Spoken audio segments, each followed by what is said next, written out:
এই সংসারে, এই সমাজে, নিজের পরিবারের মধ্যে থেকেও ধৈর্য ধরে সামনে অগ্রসর হওয়া, এটা হলো সবথেকে কঠিন কাজ।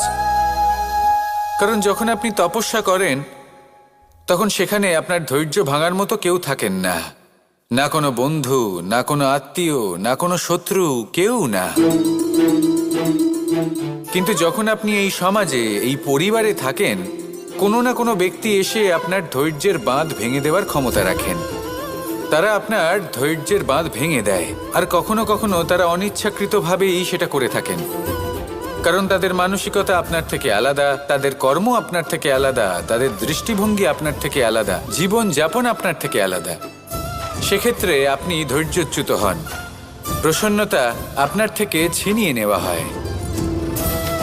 সেই জন্য এই সংসারে, এই পরিবারে